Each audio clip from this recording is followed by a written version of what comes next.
What's up, everybody? Welcome back to another episode of At Home with Mark, Season 10, Episode 8. And we have our friend RJ for his third, not one, not two, but three appearances on At Home with Mark. Hey, do I get a special members club jacket if I for I think that's three? for five, isn't it? Oh We man, got to okay, wait till five. all So, right.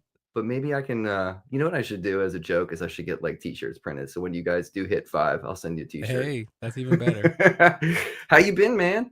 I've been doing good, staying busy. Went to a guitar show here in Nashville last weekend. Didn't buy anything, thankfully. Was that the one that Zach was posting about? Like Mythos was there and Yeah, that's the big. That's the only one that they do. It's in Franklin, which is right outside of Nashville, but everyone goes. So like a lot of retailers from around the country, and actually there's a couple stores from like Japan that were there, but then also some companies will be there showing guitars and pedals like Zach and um, accessories, all that stuff. So it's oh, like a okay. little miniature section of NAMM, but more vintage guitars. Oh, dude. So was that at all tempting? Um, I was looking for something in particular, Was it the which I ended up jazz? is the Jazz Master. If you saw my Instagram I post, did, yeah. I was looking for, an early 60s jazz master, and I saw every single table and looked at every single one that they had, which wasn't a lot. There's a lot that was unaffordable. There's a lot that were like over 20 grand. And I'm like, no, I don't want that. I just want like the refinished ones that are cheaper and, player grade guitars. Right. And there's a couple. I played one, but nothing really sparked an interest. So Why Jazz Master? Why are you interested in that right now? that's a good story. So, Let me hear it. um, I was randomly looking at some of my old Carter vintage demo videos that I did in the past, and there was this one that I did of a '62 white Jazz Master that had gold hardware, which was weird. But I remember hating Jazz Masters until I played that one, and I'm like, oh wow, this one's actually really good and playable, and I actually really like it. And then I was watching the video, and I saw a lot of comments that like, oh, RJ should make this his signature guitar, and like I could listen to a whole album of this type of stuff. And I was like, yeah, that does sound good, but I don't have a Jazz Master, and I have like a new one which I don't really like. So I figured like it's got to be something about the vintage, early 60s stuff that just has a mojo about it. I mean, it struck me when I played it. So I started hunting for everything from like 59 to 63 or 62 or something. That was kind of my focus. Okay. Is the finish, was it like a Mary Kay type thing? The one that I played, it wasn't like a block. It was actually a very white Olympic white. So it might have been a refin, which is weird that they would sell it for that price. But it was white with gold hardware. So it wasn't, it was very white, not blonde or yellowish type of. Right. I think I'd have to look at the video again, but I'm gonna have to go look that up. It's weird because I like the idea of a Jazz Master, mm-hmm. but every time I've played one, I feel like it just feels awkward on me. It feels Yes, awkward on my body, and I feel like the neck, I would think looks comfortable and would feel comfortable, but every time I've tried to play one, I just don't get along with it. I wonder what that is. that's why I like it now. Is because it's. But seriously, it takes you out of the comfort zone, and for me at least, whenever I'm out of something that's not my norm, I usually get inspired. Sometimes I just hate it, but it's a cool way for me to, get inspired as far as my playing or writing or coming up with stuff. And the fact that, like, to me at least, a jazz master really only sounds good if you have heavy strings on it, which will dictate the way that I would play. I probably wouldn't be bending a lot, and I would have to play more, jazz like or whatever. But the fact that you're kind of boxed in by these rules or whatever, Right. walls, that it kind of guides you into a different direction, which is totally different than if I had like a James Tyler with a Floyd Rose. That's a whole nother Right. thing. So it's like those are my two personalities right now. Is like the James Tyler with a Floyd Rose, and like a '60s jazz master with heavy flat wounds on it. You know what's funny too is I kind of associate you with like the James Tyler now. I feel like it's like the RJ guitar. It's it's one of, but One of. lately I think because I did a couple videos with Rich Rankin from James Tyler, and I gush about it all the time. Mm, But I go through phases. So like there'll be weeks where like all I'll play is my James Tyler, or there'll be weeks where I'll just play straight into an amp with no pedals and play jazzy stuff. yeah. Man, I think it's the first time I saw one of those James Tyler guitars, which is strange, is I saw Wayne Krantz playing it. Mm-hmm. And I was like, what the hell? And I know you talked about the divisive headstock situation for like some people. Yeah. And I was like, what is the deal with that?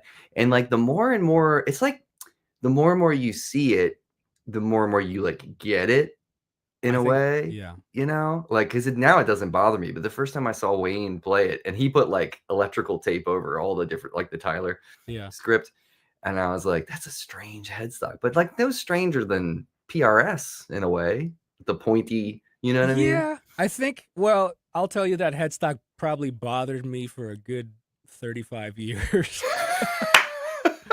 until I got one and I was like, okay, it's fine. Yeah, But yeah. I think it's because we're so used to Fender style guitars having a certain type of headstock that this was just it kind of doesn't make sense, you Right. know? Mhm. Is There's there a reason nothing. for it? Like the oversized headstock like they used to talk about in the 70s for Well, Strats?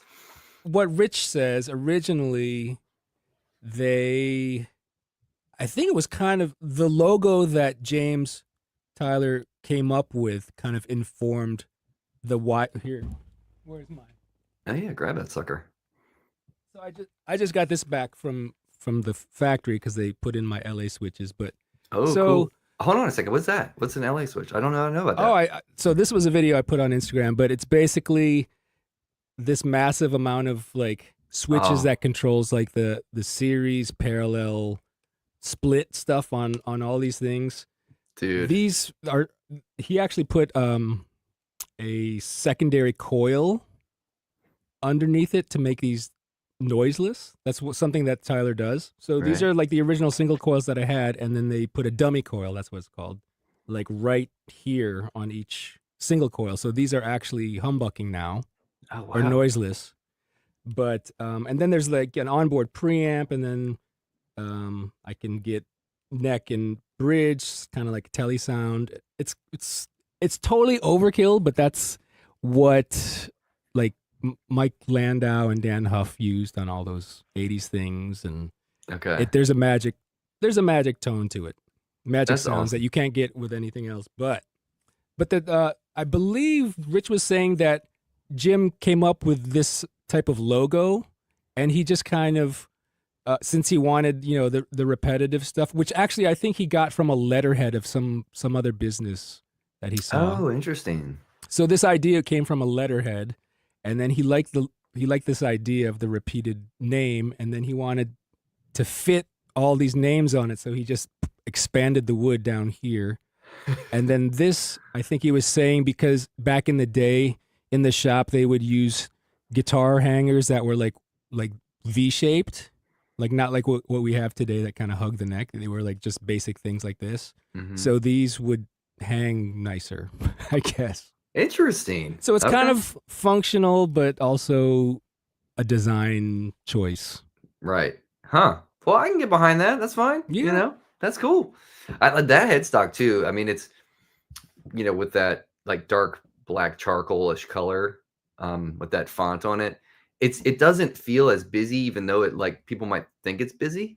Do you know what I Yeah. mean? Yeah. Like it looks pretty like natural. Like I don't know. I mean, it's They make them busier too. They make a logo that's called the Explode logo, Explogo, which is basically they just put the multiple um, logos on the headstock until it's covered where it just looks like a mess. Like you can't even read any of the letters. It's just like a big mess of ink. uh, I ca- I like that, man. I like a company that can like also not take itself too seriously with stuff, where they can be like, let's be artistic, but let's be obnoxiously artistic too.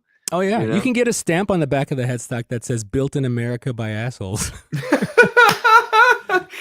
That's an I, extra charge, I think, but you can get that. that just made me like that company even more. All right, so RJ, Yeah. you have a list. So what I wanted to do today is, since you are kind of a musicologist in a way, like you play lots of different styles of music, you're into a bunch of different styles of music. I thought you would be the perfect person to talk about your favorite recorded guitar tones of Mm-hmm. all time. Doesn't have to be the greatest. This isn't a competition, but like your favorite recorded guitar tones. So I thought what we could do is you could kind of just launch in and talk about them. And then if you know about the gear that was used, like you know about like Dan and Mike Yeah. using certain things. And if you want to get into that, we can get nerdy with it. You But might know more about some of the ones. You might know more than I do, but we'll talk about it. okay. So I would say, my friend, just roll. Let's kick it off with whatever your number one is. And these are not a hierarchy, I'm gathering. Well, it's not a hierarchy, but I kind of thought about it in chronological order as far as like, when I was younger, these are the first songs that I thought had really good guitar tone, Oh, perfect. Okay. or like that was the kind of tone that I was going after when I was playing. So the first one that I could ever think of was Santana Black Magic Woman. Oh, yeah. So back in the day, I don't know if you remember this, but Time Magazine used to do like Time Life books and Time Life music. So and they would put out compilations of music, and I bought the one that was called Sounds of the 70s. It was like just a compilation of 70s music. And how old was I? I must have been like 10 or 11 or something. And I remember just listening to it. It's probably the first time I heard Black Magic Woman, other than the infomercial that they were playing. But Yeah. I really enjoyed the song, and I would play it over and over again. And actually, I think that was the first song that I ever not transcribed, but I learned how to play on my own, like the intro, just by repeating, rewinding the cassette and playing it and just learning it. But that tone, and it's funny, the other songs that I'll mention kind of fit into this whole tonal thing where I like um thicker, maybe violin-y type tones. I don't. I like it smooth sounding. Ha, Santana smooth. Yeah. But yeah, it's just, and even to this day, I'll lean towards that kind of thicker Santana type of sound. And I don't know what he used. He probably used some sort of SG or Les Paul back in the day. But I don't know. There's What something did he about usually that. play through? Did he play through Marshalls, or did he play through something different?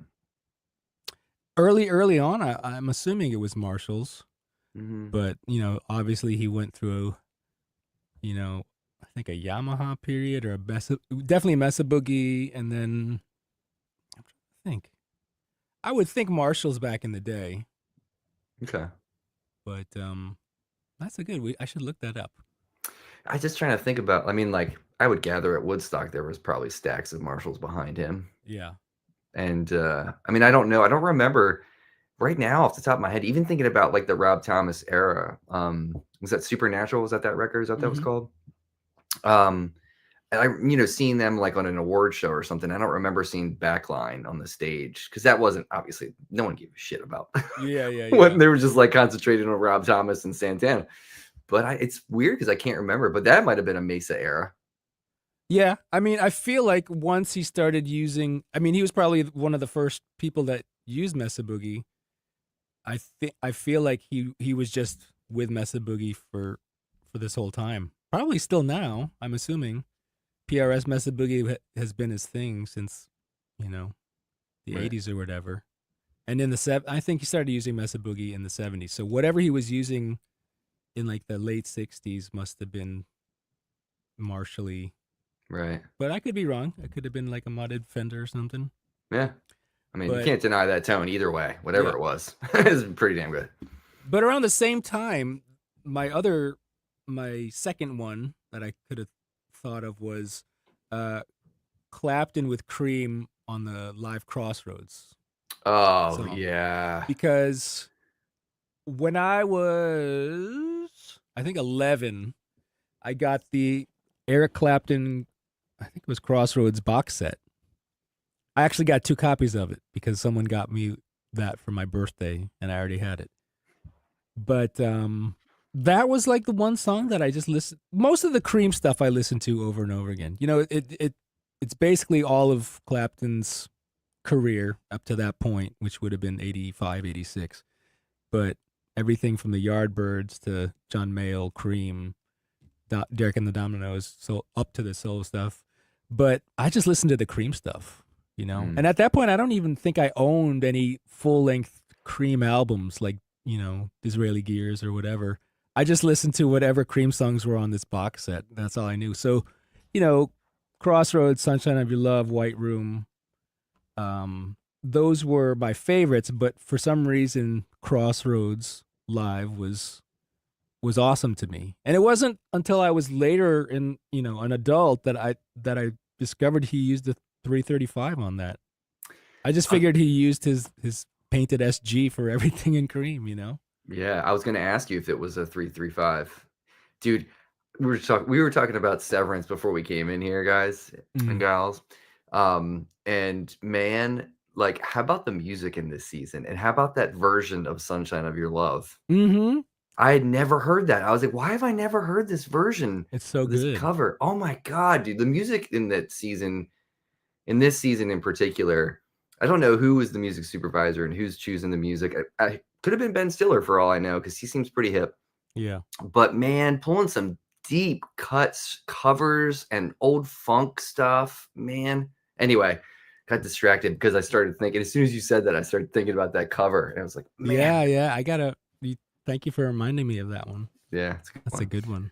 So he was playing a 335, and he was maybe playing through Blues Breaker, possibly? Or was he doing at that point? He was probably Marshall Stacks. Well, at least in that one, and it's that video is actually on YouTube. I think it's Royal Albert Hall or something, but it's his red 335 and some Marshalls, maybe a Range Master, but just loud and just, you know, it's very. I'm sure Joe Bonamassa was very influenced by Cream at Royal Albert Hall, because you can hear it in his playing too. But there's just the power of a Gibson humbuckers, PAFs, and a Marshall that's dimed, man, and just like, you know, his fingers. But let me ask you this, RJ, because I'm pretty sure it's a safe bet that you have experienced this. But have you? Because I never have. But have you experienced standing in front of a full stack plexi,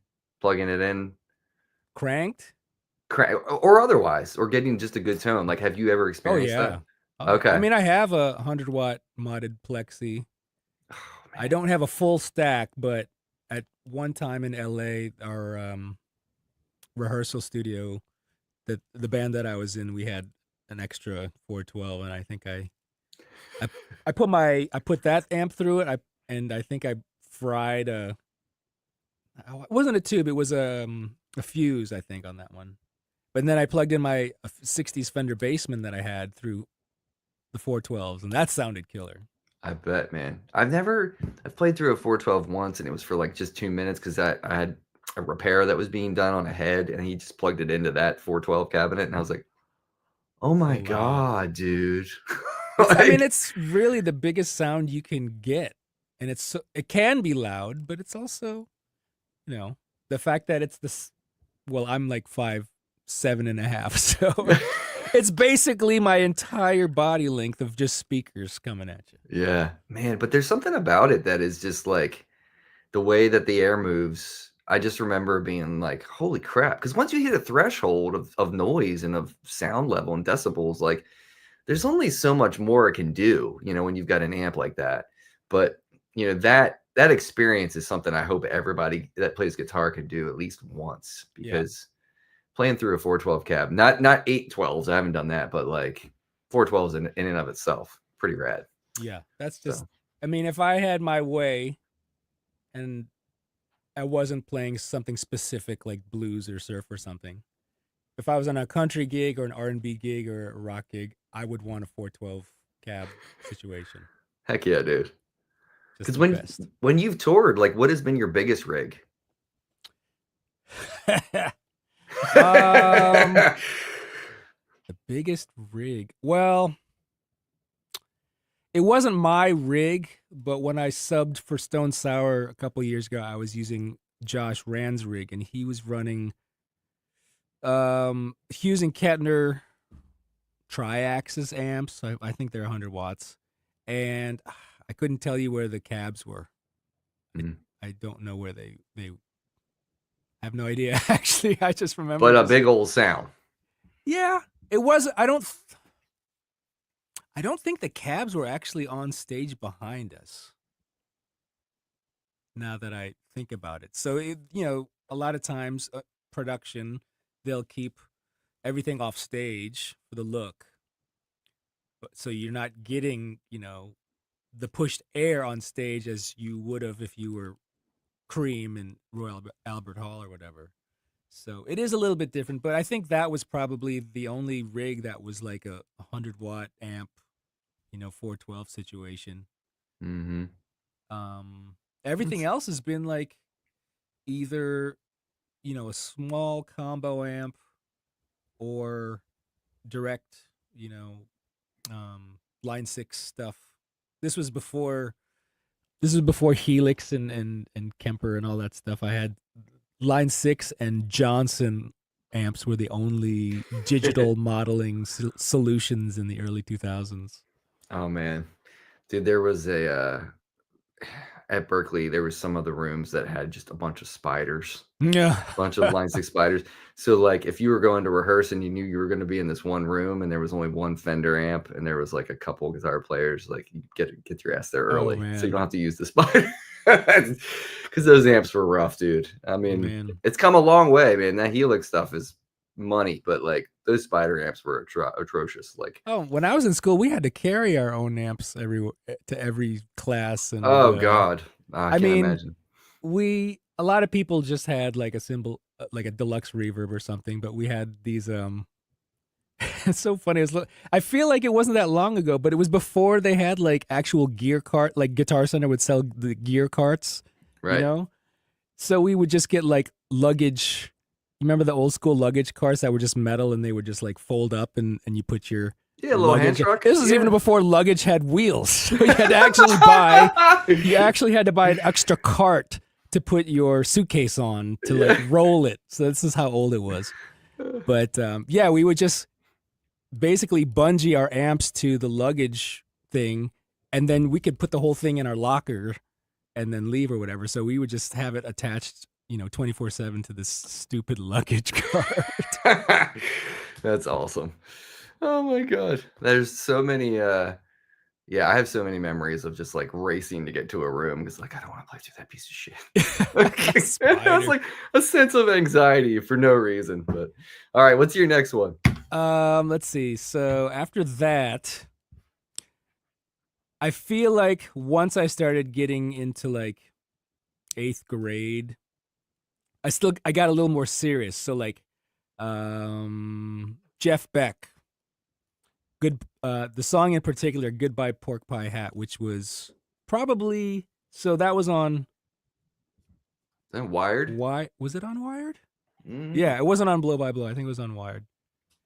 I think that was the very first Jeff Beck album I bought because, and I think I still have the magazine, Guitar for the Practicing Musician had an issue. If you don't know Guitar for the Practicing Musician, it was a magazine and they would always have transcriptions of songs, in it. And that was kind of like why you bought it. You didn't really buy it for the articles or whatever. And they had this one issue that had Jeff Beck on the cover playing like a blonde Strat, and they had a transcription of Goodbye Pork Pie Hat. And a lot of times back in the day, I would buy the magazine and not even know the song, but I would look at the transcription and if it looked cool, like if the numbers looked cool and the whammy bar lines looked cool, I would go out and buy the record because I wanted to hear what the song sounded like. We didn't have internet. We didn't have, places to just listen to music immediately. You actually had to go out and buy the record or know a friend that had the record to listen to the song. So I did that. And I think I bought it on cassette. So I probably fast forwarded through everything and got to Goodbye Pork Pie Hat and just listened to it. And I'm like, oh, this is cool. And even to this day, I feel like that song, like when I think of Jeff Beck's playing, I think of that song more than And his music has definitely evolved after that, but to this day I associate Jeff Beck with Goodbye, his version of Goodbye Pork Pie Hat, because there's such a a range of sounds and tones in that record, or that recording, because it goes from like clean to like fuzzy to ring modulator to all this stuff. So it just kind of has this like peak and valleys and all this stuff to listen to, and one guitar, Right. which is amazing to me. So, and it just has this woodiness to it, you know? I know what you're saying. I haven't Yeah. heard that in a long, long time. I have to go back after this and listen. I'm gonna write this down too. It's really good. It starts Yeah. off really chill, and then it builds up. Even though it's a slow tempo song, it just builds up with all this like dynamics and energy, especially when he kicks on this ring modulator to get this crazy sound. Mm, So, man. I mean, yeah, it's like he's one of the guitarists that I have not spent enough time just listening. Just yeah. listening, not trying to analyze, but just listen and appreciate, and then maybe put my head into analyze mode and see if I can steal any ideas. He's like one of the main, like Mount Rushmore guitar heads I haven't taken the time. So Yeah, and it can be difficult because, like I said, his repertoire is so vast, and it's so varied that, like, you could listen to Yardbirds Jeff Beck, and it sounds nothing like his, 80s solo Jeff Beck. So it's like you can grab pieces from each era of him, you know. yeah, that's cool. I'm gonna definitely check it out because, dude, there's like even like Eric Johnson. Like, there's some of his stuff that I like, and there's some of the stuff that I can't wrap my head around. Same. But like, you can't deny how virtuosic, obviously, that dude is. But like, he's always has great guitar tones. Like, there's Oh yeah. never a time when I'm like, ew, you know. He And didn't my make my list, actually. I don't think I wrote. Yeah, I didn't even. Well, that's crazy. talk about violin tones, you know. I think I think it was that would have been too On the obvious. nose. Yeah. Yeah, Hmm. if I said Eric Johnson. But Yeah. I mean, all of these, that I'm naming, Jeff Beck, Santana, that live Cream, it's all kind of pointing towards Eric Johnson. Right. Well, he's an honorable mention. How about that? We'll just put him as an Yeah. honorable mention. Yeah. All right. What you got next, RJ? Van Halen. There we go. So I got into Van Halen in the 80s from the radio, and the first thing I heard was Jump. So the 1984 album was the first stuff, Van Halen stuff, that I listened to, and I didn't know anything about the albums previous until probably like much later, a couple years after 1984. Actually, I think at this point, Sammy Hagar was probably in the band when I discovered Van Halen 1 and 2 and Diver Down and on all those records. So, but when I first heard Van Halen 1 and, Eruption and all that stuff, I was like, whoa, this is the same guys that did Jump? It is strange. It There's is. a dichotomy there. Yeah. So I used to, all of my music for the most part was on cassette at this time. And when I was in middle school, I had this cheap stereo from Radio Shack. And this is before we even had like the clock radios that had a cassette tape in it, or at least I didn't have one. So what I did was I took a Christmas light timer and plugged my stereo into that and set the timer for whatever I had to get up for school. Nice. So that when I would wake up, then my stereo would turn on, and then the play button was already down on my cassette player, because it was the old school ones that, latched or locked or whatever. I miss that sound too, man. Yeah. Click. So, and I would have it set for, actually, it was set for You Really Got Me, where just like, da-na-na-na-na. But at one point, I'm sure I woke up to Eruption, just because it's just like a, and that'll wake. Oh, that'll wake your ass up. When you're 13, that'll wake you up. So I feel like, I would wake up to Eddie Van Halen in my younger years every morning. So there, I tell everyone, I say a lot that when you fall asleep listening to music, it does something.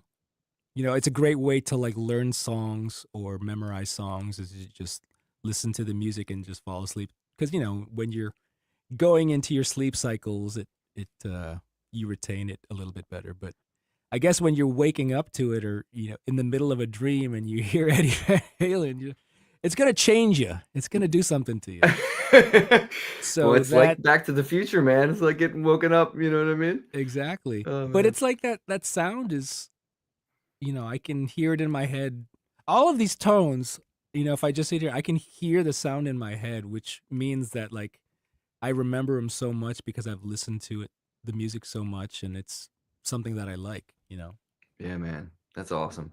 Yet again, another player, and we're pretty close in age. I mean, like, we're not far off from each other. Yeah. But yet I missed like the 80s hair stuff. Like I don't know, you I was know. too young. Well, I feel like I was a little bit too young to get into it, and I was definitely not good enough of a guitar player to play that stuff at the Mm, time. I mean, I watched MTV, so right. I would still watch like MTV and Headbangers Ball and watch them, but I never really played that stuff until I was an adult.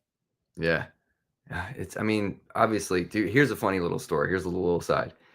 So my whole life, I've been a singer, but I've never taken vocal lessons. And I finally started about 2 weeks ago. Oh wow. Um, and I go to this guy who is very highly recommended in Baltimore. He's like the guru. I lost my falsetto about 5 years ago and I haven't been able to get it back. So I'm like trying to get all this stuff working again. And so I go to him. I don't know anything about him other than my friend said, you should go to this guy. And I'm sitting there and he's like, tell me about, what your goals are and why you're here and blah, blah, blah. And then he's like, well, this is all doable. I think we can get you back to where you want to be. I mean, when I was working with Wolfie and Ed, I was like, what? Mm-hmm. And he was like, I was like, Van Halen? And he was like, yeah. And then, I worked with Mark Knopfler and we were working on this. I was like, who the hell are you? Yeah. Why are you in Baltimore? Like, what is going on? So it turns out this guy is just like vocal coach to the stars. Did he live like in LA or New York or something at some Yeah, point? he's been all over the world. Like he apparently like traveled internationally to do vocal summits, and Wow. I What's was his just like name? Pete Strobel. Wow. I don't know. He's an amazing human. Like he was. It was the coolest thing because it's just like affirmation of like, when you're like struggling. Like I've been working on my voice lately and having problems where I can't hit things anymore, and all. I mean, I'm getting older and whatever. But he was like, "You're a tenor. Just by listening to your voice, I can tell that you're a tenor. So you should be able to sing this stuff." And then I played him some of my music, and he was like, "Who are you trying to be?" Mm-hmm. And I was like, "What do you mean?" He's like, "Who are you trying to sing like? This isn't you." And I was like, "Oh shit, this guy's gonna be good." Mm-hmm. I was like, calling me on my shit. But the point is like this dude is in Baltimore and apparently just like he said he spent 6 weeks with Van Halen, like working with Wolfie when Wolfie first started playing with Van Halen. Oh wow. Because he couldn't sing those parts. Like his voice wasn't developed enough to like have the strength to do it. So he's like spent every day for like hours for like six Wow. weeks with Van Halen. Yeah. Is this guy from Baltimore originally and he just moved back I or don't know. I didn't ask him that. I mean, I have another lesson this Thursday, so maybe I should ask him. But yeah, it sounds I'll look him up. yeah, it's crazy. But yeah, he knows his shit. So Well, that's great that you're taking I need to take some vocal lessons or yeah, like man. a coach or something. Yeah, it's hopefully gonna be super helpful. But anyway, what's your next one? So I'm going to well, I was gonna say some Hendrix stuff, but that's already like I can gush so much about Hendrix that I'll just say that my favorite Hendrix tone recorded was the Band of Gypsies stuff, the live, New Year's Eve stuff.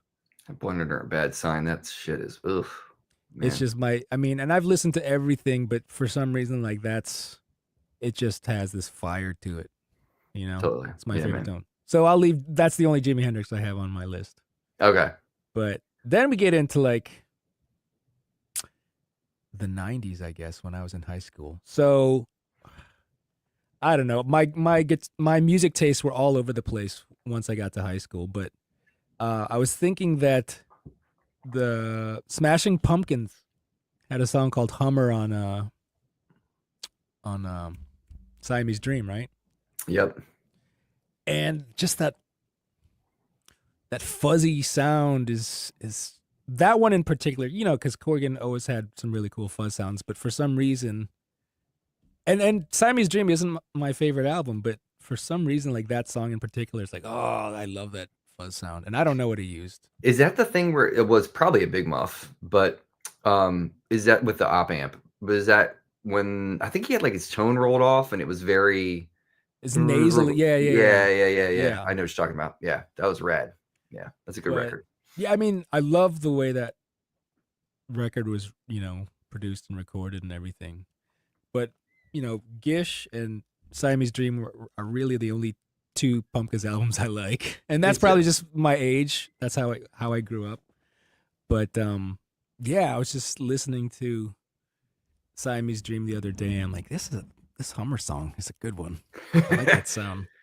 You know what else is interesting too about like scene of like the grunge thing, like because obviously I'm a big Pearl Jam head, but like when I really listened to Nevermind, like the tones that Butch got out, like the clean, like Kurt's clean tones and how they went into the dirty tones for like the choruses and stuff. It is so clean. Like his really clean tones are pristine if you really listen to some of those tracks. Yeah, And how loud and forward they are in the mix and everything is probably what makes the change from clean to dirty really work well. But man, the tones on that record too, it's something that I go back to every now and again because I like Nirvana, but I don't like spend a lot of time in the Nirvana boat. hmm yeah. But A lot of man, those grunge records have. I mean, I listened to all of them, and a lot of that guitar sound was something that I never really tried to achieve until I was much, in my 20s or whatever. But then again, I didn't know anything about guitar tone in high school. I didn't know what I was doing. I didn't know anything. We didn't have pedals. We just had, amps, and some of them were solid state, some of them were PVs, some I was of gonna them were say mostly traits. PV. Yeah. Yeah. Did you have a Bandit or a Special 112? No, I had a PV Backstage 50. That was my very first amp, which was just like a solid state practice amp, but it had like a distortion channel on it and an effects loop, which Oh was weird. wow. I Yeah, don't know that I know that amp. That's interesting. it's Okay. it's awful. I actually, my parents probably sold it at some point when I was in college, and then I went on eBay and I bought one a couple years ago. You did? Yeah, I have it. It's awful. It does a thing. Yeah, I mean You know? it's exactly the sound that I remember it being, I but it's can't not a believe. good sound. Oh my god. How many amps do you currently have, by the I got way? I got too many. You want to buy some? Maybe. I don't know, man. I've been looking, dude, I really want to get a Headstrong. Oh wow, Have yeah. you played his stuff? I played a Headstrong. I might have a long time ago. His Princeton, it's called Lil King, which is Yeah, very clever, is so good. And JD Simo's all up in that business now. Like that's all he's playing now. yeah. I've been wanting to get one of those for like 5 or 6 years. It's just I've been lugging this two rock and around and like even in small bars in Baltimore. But they're I- killer, dude. Yeah. I don't know. I mean, I think I'm done buying amps for now. I think I have all I need, and there's nothing that really um well, I say that now, but there might be something obscure like this old Fender Harvard amp. I don't know if you ever heard of it, but Yeah, I've heard. that's the amp that um what's his face using all the Stax recordings and stuff. Mm, But I think I just want amps that are different now. Something yeah. weird and quirky because I have, a ton of Fender amps. I've got Marshall stuff. I've got Mesa Boogie stuff. I've got Dumbly stuff, Vox stuff. I had. It's hard for me to get into. Like, I have to search for the right Vox. I've played great, AC30s and matchless and stuff, but I've never really owned one that I really, really liked Yeah. yet. So I need to find. Maybe that's one I need to find just to have it in my collection. Yeah. I feel like Vox is it's a very specific thing, and there's like either you love it or you hate it. Like there's like very, very passionate fan base for those amps, and then there's people like, ugh, too chimey, you know. Yeah, it's almost like you have to have the right combination of guitar and pedals if you need it to be able to. It's kind of like a jazz master where it does a thing Yeah. and you have to get with that thing or else it's not going to work for you, Right. Yeah. you know? All right. Let's move past the. Are we still on the 90s? Or are we gonna traverse the 90s? Now we're all over the place. Okay, let's do it. So, Andy Timmons. Ooh. So, wow, now that I think about it, the first time I heard Andy Timmons was actually live. So as the story goes, I attended this summer music camp. It was the National Guitar Summer Workshop, which was in Connecticut every summer, and I went there the summer between 8th grade and high school, Oh, cool. and I think I was learning jazz. I was like in a jazz class, but they also had other, I think I did like a slide blues thing or whatever. But my main focus was jazz, and then that session that I did. Andy Summers, Andy Timmons was the one of the guest people, and I had heard of him from his hair band Danger Danger, but at that point, my dogs are going crazy. At that point, I think they had already broken up, so he was starting his solo guitar career, or maybe doing session work, or he might have been probably then. And I saw him play live, and he was just playing, jamming covers and whatever. And I was like, this guy's. I think he was just playing through whatever backline the camp had, which I don't think was that great or something. But I think he was playing an Ibanez, like just a black Ibanez RG series, metal guitar. And he was playing like blues, he was playing jazz, he was playing like really tasteful stuff.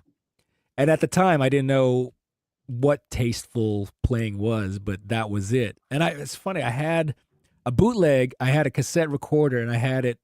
I recorded his performance, and I had it for the longest time. And I would listen to it, even in college. I would just like listen to it and try to cop the licks and stuff. But I can't find it anymore. But thankfully, someone on YouTube actually was at that same camp, at that same session, at the same performance, and it's somewhere on YouTube. Oh, I'll cool, send you a man. link. So I was listening to him, like, and I remember I listened to it so much, on my cassette that I remembered all the licks that he played on certain songs. So I'm like, That's yeah, that good. was the night that I was there. Oh, So, man. but after that, I kind of just didn't really, hear much about him until maybe I was in college and I discovered that he put out a solo album called Ear Ecstasy, which I think was his first record. And I remember buying it and just like, it was one of the things where you had to order it from a magazine and it was mailed to you, like CD. And I think I just like, I fell in love with it because it was metal, but it was also kind of like Hendrixy and Jeff Becky. So I was like, it's kind of jazzy rock or jazzy metal or something. And to this day, like he's one of my favorite players because of all that, seeing him at a young age and that first record. And he just has this tone, especially on that song Electric Gypsy, which is like that single coil neck sound, which is like still one of my favorite sort of Strat sounds, even though we know that he uses, DiMarzio cruiser humbucking pickup single coils or whatever. But it's just that's part of his sound is that chewy neck pickup. Yeah. I even recently I just bought one of those exotic BB preamps because that combined with that neck pickup I think is a big part of his sound, his overdrive sound. Okay. Huh. So, I gotta dig into him too. So if you were gonna tell me to like start with this record, is that the record you would start with, or? for you, I'd have maybe the one after that. There was oh gosh, what's it called? I got to look it up. That's cool. But Yeah, I can't remember stuff like that off the top of my dome. Sometimes it's like there was every time I hear him, I'm always just blown away just by, like you said, like he's just his note choice, the way that he arranges, like when he does all that Beatles stuff, it's yeah. just I think it was called The Spoken and the Unspoken, which came out in '99. But okay. I'd have to look at the cover. But I mean, any of those early, you know, I guess mid '90s, late '90s stuff is always going to be good. I talked to him maybe a year ago because I've gotten to know Robert Keeley decently, and I was like, "Hey man, I'm not a weirdo. I have this podcast. I'd love to have you on." And he was like, Yeah. "Yeah, that sounds great." And then it just kind of fell off. I think he like went on tour, and like I should follow up with him, but I should listen to a bunch of his stuff before I ask him to do it. So He's a busy guy, and I'm glad to see him, you know, this busy, after, so many years of, like, I remember when he was just starting out as a solo musician, and mhm. now he's just like every year he's like in Japan, he's in Europe, he's just, and the fact that he's playing instrumental music that he wrote and so busy and making a living out of it. I think that's inspiring to me that you can be, a guitar instrumentalist and have a career like that and enjoy what you're doing and writing the music that you want to do. Yeah. And didn't he posted something on Instagram recently of his son playing. His son's in like a metal band or in some band, and like he's a Yeah, badass too. I was like, oh my I god. know. I would think so. Yeah. Oh man, that's so That's cool. crazy. All right, who's after Andy? Man, how many have I said yet? You well, we got about what, 5 or so minutes. Okay, let's get a something different. All right, let's do Richard Marx. Oh, okay. So, Michael Landau, Endless Summer Nights, Richard Marx is to me, whenever I hear that sound of the clean 80s chorusy, shimmery sound that I associate with Tyler's and I associate with tri-stereo chorus and all the rack effects, it's that song that's like, my touchstone, where like that's the perfect clean 80s sound to me. And what I learned, a couple years ago was um that guitar part was from the demo. So Richard Marx hired, these guys to do just a demo of the song.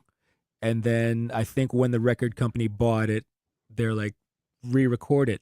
But they kept a lot of it, including Mike Landau's demo guitar parts. Really? So what you're hearing on the master recording are Landau's demo guitar parts, which he never got paid for. Oh Which, I mean, they man. were friends, they're friends. So to me, that is funny because it's such an iconic guitar sounding guitar part to me. And the fact that it was a demo and, never got paid and just, Hmm.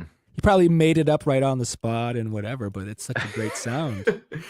Yeah, that dude ain't right, man. Every time I hear him, did you ever see clips of the Ringers? Did you ever watch any of that stuff where it was like Jimmy Herring, Wayne Krantz, Mike Landau? Yes. Oh my god, Yeah. dude. It's like, That's too much talent on one uh, stage. yeah. I mean, I never got a chance to see them. They actually came pretty close to here, and I didn't get a chance. But like anybody that hasn't heard that band and really wants to go have your face completely melted off, because it will happen, like Indiana Jones style, Hmm. go check out Ringer's videos on I've seen YouTube. all three of them separately, but never together. Mm. Do you like Jimmy Herring? I love Jimmy Herring. Okay. I Some people are saw like, eh.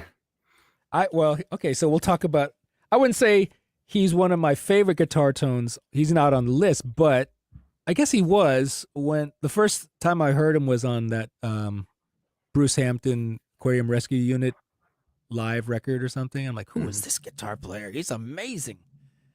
And then I started following him. Um, and then I saw him live. He did another band with Bruce Hampton. Oh, what was it called? But they would wear suits. I'm trying to remember what that band was. This was like early 2000s. Yeah, I don't remember off the top. I know exactly what you're talking about, but I cannot for the I'll life think of of it. me. But But I saw him. That was the only time I saw him live, and like no, there weren't a lot of people at the show, which sucked. But for me, it was cool because I could just like focus on everything that was going on. Like it was like my own personal thing. yeah. Have you ever heard Jazz is Dead? Yes, Oh, those were some of the recordings that I probably downloaded from Napster, one of the first ones, yeah. and I was There's just like, this is great too. and I don't think you have to be a Grateful Dead fan to appreciate it. But there's an album called Laughing Waters, and the song "Row Jimmy" is Jimmy Herring and Derek Trucks going at it at the end of the song, and it is mind-blowingly good. And I think that was my introduction to Jimmy Herring. Oh wow. And I was listening to it with my dad. I was home from college maybe for the summer, and like I bought the CD because my friend just go get it. It's so good. And I was listening to it with my dad, and my dad was like, "Is this like metal?" Because you know how Jimmy does all those fast runs and stuff. I'm like, "No, this is not metal. This is virtuosic guitar playing." It's And almost then, bluegrassy. Well, certain songs, yeah, but sometimes like a lot of his lines are flat picking bluegrassy lines or something. 100%, dude, 100%. And there's a guitar player who is an upstate guy. He was in a band called Dopapod. It's a jam band in that circuit, but they, touring big venues and stuff. They just broke up. But Rob Campa is hugely into Jimmy Herring, Yeah. and he's got that thing. And I know I've known Rob for a long time, and I feel like he's one of those cats where you're just like, he's so humble and just is like such a quiet dude. And then same thing with Jimmy Herring. It's like you hear all these stories about how Jimmy's just like before gigs, he's just practicing. Yeah. He's just like by himself working on stuff. That's insane. Yeah. And back in the day, I guess probably at least with that for that aquarium rescue unit stuff, I think he was just playing a Strat. And the thing that he would with his playing, he likes to pick close to the fretboard, right? So he gets this really really interesting tone where like his pick is close to the end of the fretboard and he's just shredding there, and it's like, oh, that's interesting. He's so good, man. Anyway, Yeah. you get you give me like one or two more? Yeah. Let's do ooh. Here's one that you might not know. David Bowie and Mick Ronson. They in the 70s they had like a, Ziggy Stardust, Spiders from Mars. Mm-hmm. That was kind of the band, but it was, David Bowie and Mick Ronson was his guitar player. And there's a live album and coincidentally video of it too, but they have a song called Moon Age Daydream, which is synonymous with Mick Ronson. Like whenever you hear his fuzz sound, he does this thing where he used a tone bender, but he also used a wah-wah pedal, and the wah-wah pedal was cocked, so it had that really nasally thing. And that is like one of my favorite sounds ever. Like I did a video where I actually built a pedal board. I think it might have been a live stream where I built a Mick Ronson inspired rig where I had like, a cocked wah pedal and the tone bender Mark II or Mark 1.5 or something, and very specific stuff. But that recording in particular of that whole concert is like, if you want to get into Mick Ronson, just listen to that one song. Okay. And it's just like, and he, talking about Marshall stacks, he was famous for using a 200 watt Marshall Major amp, which is essentially like a PA amp or whatever. But it was loud and obnoxious, and it would feed, he would get feedback, and that was his thing. Les Paul Custom, that was stripped to the natural wood. I think he had the fuzz, the wah. I think he might have had like an Echoplex as well into this 200 watt Marshall Major, which they called the Pig. And that was the sound. And it's a magical sound. Yeah, that's a record I haven't heard, so I'm going to check that out too. I'll write this down. Yeah. This is like goodies. I'm going to get to have like fun tomorrow listening to all this stuff. Yeah, I'll send you links to the videos. BV put up Yep. a link to that Andy Timmons thing. I saw that. I was just about to pop that up there. That's Thanks, the BV. one. I can't believe that's up there. That's so cool. So you're not. Can you see anybody in the audience? Like you can't find yourself, can you? Well, it's not a video; it's audio only. Oh, it's So it audio was only. like me, where he probably had, a tape recorder and just uploaded it as a video Nice. because this was before camcorders. Um, Sunshine. Which Mark? Which who? Oh, the Ringers. The Ringers. That's what he was talking about. There's people saying hello. I just want to pop these up here real quick. Yeah. That's awesome. All right, give me one more. All right, let's go with freaking. Oh, what's a good one?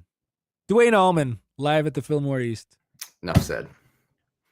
Yeah, Statesboro Blues. man. And he was straight in, wasn't he? Yeah, that was another guy that was probably, SG into. I think it was a 50-watt Marshall. Mm-hmm. I think. That makes sense. But yeah, just that sound. It just there were times when I was younger and I would listen to that record and I was like, is that harmonica or is that slide guitar? Like I couldn't the way that he mimicked harmonica lines, I was like, is someone playing harp or is that Dwayne Allman? Nice. Did you? So, who are the slide players that like made you want to try it? I mean, besides Dwayne, obviously. Like, It was really, I feel like it's basically a lot of the Allman Brothers guys. Warren Haynes probably. I got so into the Allman Brothers in high school, and like Warren Haynes was my favorite. And he's probably another tone that I love. That One Night Only or whatever. It was like a live record. Maybe Beacon East or something. Yeah, I was gonna say at the Beacon. Yeah. Yeah. Mm-hmm. Another he violin. He had that really thick, creamy tone, which was probably a Soldano, I think, at that point. Who knows what amp he was using, but I know he used like a Soldano for a while, which is weird. But yeah, just his Les Paul, or sometimes he used that red Strat. And he just had a really neck pickup. He was the neck pickup guy, and I always liked that. Mm-hmm. I'm finding more and more. I did a session last night, man, with my Mockingbird, my Josh Williams, and I'm like, man, I don't like lay into like the neck pickup enough. Like this sounds amazing. I almost do too much neck pickup. Really? Yeah, I think it might be like a generational thing or something. I don't know. I feel like a lot of people from my class or my era were always on the neck pickup. Mm-hmm. There's something about it, like you said, though. There's like that woody kind of throaty thing that happens on that pickup, especially with a semi-hollow instrument. Like it feels like I'm like, man, I should spend way more time on this pickup because it's when it was recorded, I was like sitting back listening to it, like, wow, like this guitar, like really does a thing. There's some magic there that I'm neglecting. You know what I mean? I think you're right. I'm when I think about my friends that play like 335s, I hardly hear them on the neck pickup. Yeah, I mean, well, the bridge sounds great too, and that in between when you get that chanky, like, like Schofield-y type thing, like, I mean, that's hard to beat that too. Yeah, but man, there's something magical about the neck. It's got to be a good neck pickup. So if it's too hot, then you're not going to get any definition. But if you get like a nice low wind, neck pickup PAF or something, it sounds killer. Yeah, I took the pickups that came in this out actually. They shipped with the True Tone. Oh my God, what was it called? I can't remember with the but it was like a PAF style pickup, and I switched it out for the rewind pickups, like his PAFs that he does. Mm-hmm. And I nerded out because he made he's making like Trey Anastasio's pickups now, so like he's selling those. So he was like, "You want to try these instead of just getting my normal?" I was like, "Yes, I'm a nerd, please." And like I had Trey on my list for one tune, but I also put Mike Landau, that live record, Worried Life Blues. That is one of the ballsiest, most bombastic, yet still like, I don't know, it's still muzzled in a way that it's like held under control. Do you know what I mean? Yeah. He's one of those guys that like, he always has good tone. And the funny, his 80s studio tone is wildly different than his solo career tone. tones that he's had in the past, you know. Yeah. I mean, he's just so versatile. I mean, like, there's so much that dude can do. And something that may surprise you and may surprise other people is Eric Shankman from the Spin Doctors. Oh yeah, There's a live record called Home Belly Groove. I can gush about Spin Doctors. Let's do it for a sec, because I I mean, I will be the first to admit that I loved them when I was in high school and I was in me too. college, the Home Belly Groove. And then when I started touring, my first gig was with a reggae band called Inner Circle. You know, they did like the Cops theme song and some other songs. And a couple gigs that we did were with the Spin Doctors. We did a couple like weird festivals. We did one in like North Dakota and then one in Washington D.C.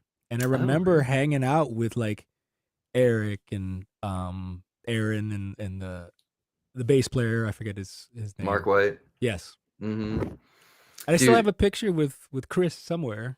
Oh, nice, dude. Oh, yeah, Yeah. I love them too. People crap on them so hard. I'm like, dude, they're really talented and they write Oh, great songs. Eric's solos on Pocket Full of Kryptonite are some of the best pop rock guitar solos ever. Period. Yeah.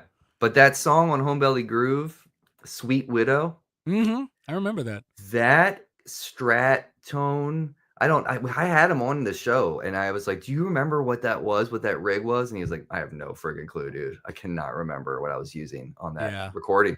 But that Strat sound is just, that's what I go for. Like, that's the sound I want my Strat to sound like through this 2 Rock. Yeah. And I have not been able to find it. I have not been I able to thought get there. he had humbuckers in his Strat, I thought.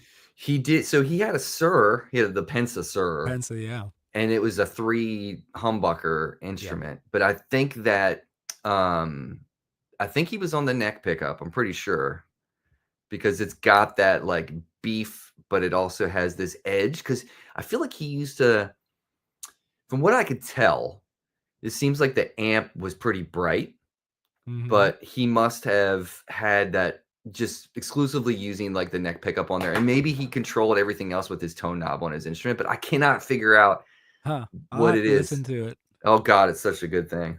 Home Belly. Um, and then the last thing I would say is Blake Mills. Oh God. If I'm Unworthy, that song, Yeah. his tone on that song is just out of this world good. When I first saw, I mean, I think I first discovered Blake Mills on YouTube.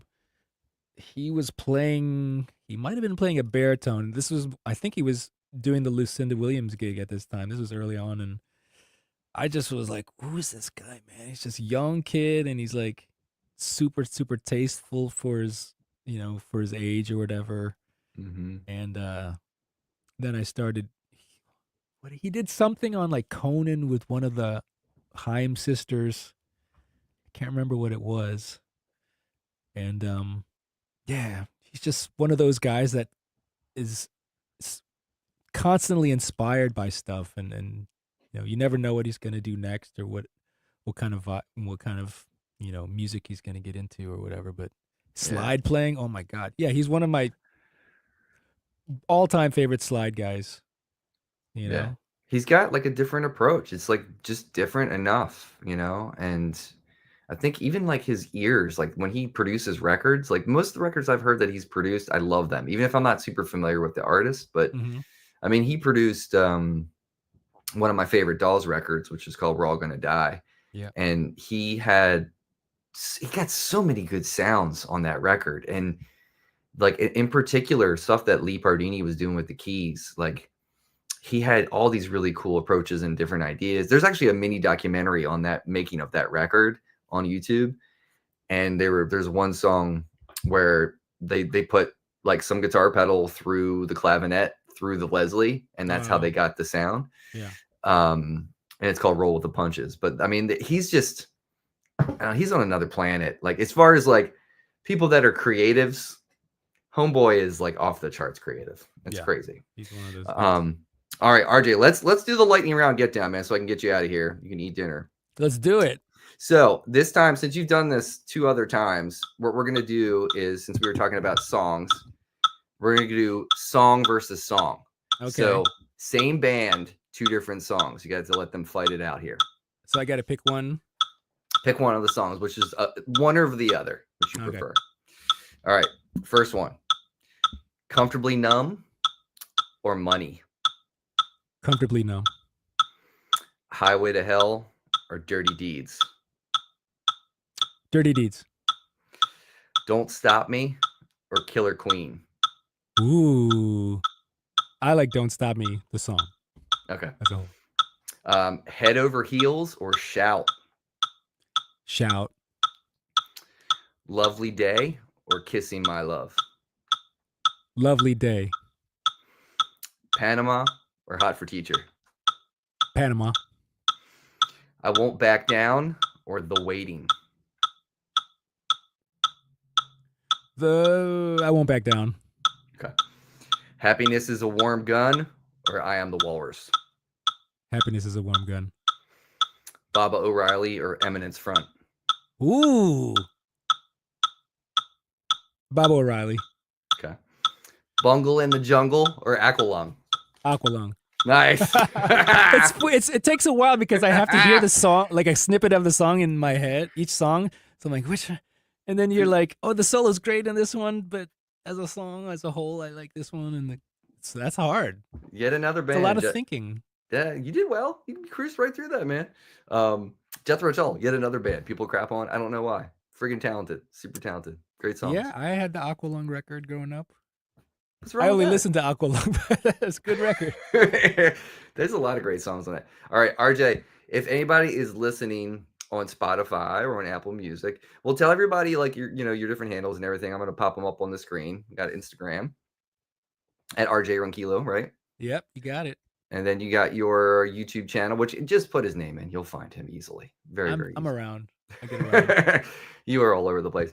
And then is this a new website?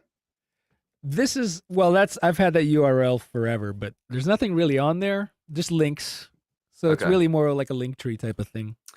Really what you need to do is just, use Google and put RJ's name in and you'll YouTube find and him. Instagram, that's my main stuff. Yeah. And then anything else coming up? Like, do you have any new like courses or anything that's going to be popping soon? I do. Well, it's Tuesday, March 25th.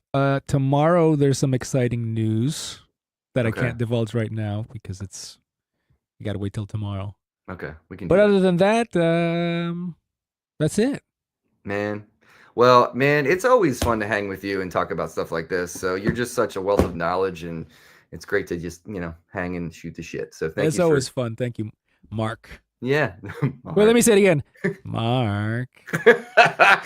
Yes. All right. Hang tight, RJ. Everybody else, thank you so much for popping in. Take care of yourself. Take care of each other. And we'll see you next time.